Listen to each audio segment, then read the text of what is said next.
Salam əziz dostlar, əziz izləyicilər. Ayın 22-sində, may ayının 22-sində Rəşad Şahbazovun, jurnalist Rəşad Şahbazovun məhkəmə prosesi idi. Mən qeyd eləmişdim ki, orada Oruz Cəlilov var. Lənkəran Ağır Cinayətlər Məhkəməsinin səlahiyyətləri bitmiş hakimi var. Adam yerə göyə sığmır, dəyərli dostlar. 22-sinə keçən məhkəmə prosesində mən onu gördüm, dəhşətə gəldim. Rəşad Şahbazova imkan vermir, ağzını açar, sən diyan, sən danışa bilmərsən, etiraz qəbul eləmir, vəsadət qəbul eləmir. Güya ki, Allah qoymasa açıq məhkəmə prosesi keçirilir. Həmən vaxtı məhkəmə prosesi təxirə düşdü. Bugün 25-də Rəşad Şahbazovun növbəti məhkəmə prosesi keçirildi, dəyərli dostlar. Yenə biz zala daxil ola bilmədik. Bu dəfə özündən qapalı məhkəmə prosesi təşkil elədi. Güclə, qırğınla, qiyamətlə Rəşad Şahbazovun etiraz ərizəsini qəbul elədi. Rəşad Şahbazov məhkəmə heyətinə etiraz elədi. Müdafiəçidən imtina elədi. Yenə aqressiv, yenə yerə göyə sığmır. Adam, qardaş, sən kimin sifarişini yerinə getirirsən? İbtidai istintaqın apardığı o qondarma ittihamı, qondarma istintaq əməliyyatlarını notarial qaydada təsdiq eləmək istəyir Oruz Cəlilov. İndi bu da Cəlilovdur, Rafiq Cəlilov da Cəlilovdur. İndi onu da nə məsələdir, necədir, onu adəti qurumlar özü araşdıra bilər. Ədalət müəllim buradadır. Rəşad Şahbazovun atası. Ədalət müəllim, xoş gördük sizi. Salam. Buyurun. Mən bununla ikinci dəfədir ki, hörmətli prezidentə müraciət edirəm. Mən Ədalət Şahbazov Adgözəloğlu, ixtisasca hüquqşünasam, Azərbaycan Yazıçılar İttifaqının üzvüyəm. Mən prezidentimə təkrar müraciət edirəm. Hörmətli prezident, Lənkəran Ağır Cinayətlər Məhkəməsində işə düzgün baxılmır. Bunun səbəbi məhkəmənin sədridir. Lənkəran Ağır Cinayətlər Məhkəməsinin sədrinin işdən azad edilməsi barəsində mən sizə müraciət eləmişəm. Telegram da vurmuşam. Nəsə səsim eşidilmir. Bütün bunların başında məhkəmənin sədri durur. Hakimlərə göstəriş verir. Hakimlər onun göstərişinə işləyirlər. Haqq-nahaq oğluma iş vermək istəyirlər. Məhkəmənin sədrinin ikinci dəfə mən qəbuluna getdim ki, qəbulunda olum. Məni 4 saat, səhər saat 9-dan 12-yə qədər gözlətdi və mənə orada bildirdilər ki, məhkəmə hüzurə gedib. İndi bu yalan idi, doğru idi deyə bilmərəm, ancaq faktiki olaraq məni qəbul eləmədilər. Orada kimsə qəbul elədi və mən öz iradlarımı bildirdim ki, belə düzgün deyil. Məhkəmənin sədri iş vaxtı işdə olmalıdır. Bu məhkəmənin sədridir. Bura əhali gəlir, cəmaat gəlir, qəbul eləməlidir. Bunun üzrə getmək vaxtı, istirahət vaxtı ola bilər, başqa vaxt ola bilər. İş vaxtında onun ixtiyarı yoxdur. Konstitusiyanın pozur, dövlət qanunlarını pozur. Onun iş yerində olmaq əvəzinə gedir, hüzurlara gedir. Xahiş edirəm, o dəmir yumruğu onun başına vurasınız və onu bir dəfəlik bu Lənkəran Ağır Cinayət Məhkəməsinə rədd edəsiniz ki, qoy hüzurlara rahat gedə bilsin, yazılara rahat gedə bilsin. Bu adamla məhkəmə sədri ola bilməz. Dövlətin qanunlarına hörmət eləməyən, əhaliyə hörmət eləməyən bir adamla məhkəmə sədri ola bilməz. Hörmətli prezident, bu adamın arxası kimdirsə, möhkəm dayanıb.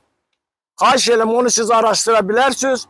Bunun adamı kimdir? Uzun illərdir Lənkəranda lövbər salıb, bu vəzifədən getmək istəmir, öz bildiyini eləyir, xalqı incidir, cəmaatı incidir, hətta qəbul da eləmir. Bu vəziyyət belə. Oruz Cəlilov haqqında nə deyərsin, hakimin haqqında? Bu niyə yerə göyə sığmır? Nə məsələdir? Oruz Cəlilov təsadüfi bir adamdır hakimlikdə. Əslində o hüquqşünaslıqda da təsadüfi bir adamdır. İndi nə vaxtsa nəsə olub. Bu işi düzgün aparmır. Ümumiyyətlə düzgün aparmır. Bu işi bir hakim kimi, yəqin ki, mənə hakimlər də baxar, digər hüquqşünaslar da baxar. Deməli, bunun apardığı iş belədir ki, o yalancı şahidlər deyir, zərər çəkənlərə məcbur eləyir ki, müstəntiqə verdiyiniz ifadəni təsdiq edin. Yoxsa sizdə cinayət işi qaldıraram. Hakim belə olmur. Məhkəmə o sözü deməməlidir. Məhkəmə deməlidir ki, zərər çəkən, siz məhkəməyə həqiqəti doğrunu deməyə borclusunuz. Bu cür deməlidir. deməməlidir ki, siz müstəntiqə verdiyiniz ifadəni təsdiq edin, ifadəni təsdiq edin. Ona görə bu adam işini də bilmir, təsadüfi adamdır, hakimlik gelir, cəmaatı incidir, istədiyi kimi. Sədrlə eyni adamdılar. İndi Allah'a şükür bunu vaxtı bitdi. Yəqin ki, bitəcək, təmiz çıxıb gedəcək.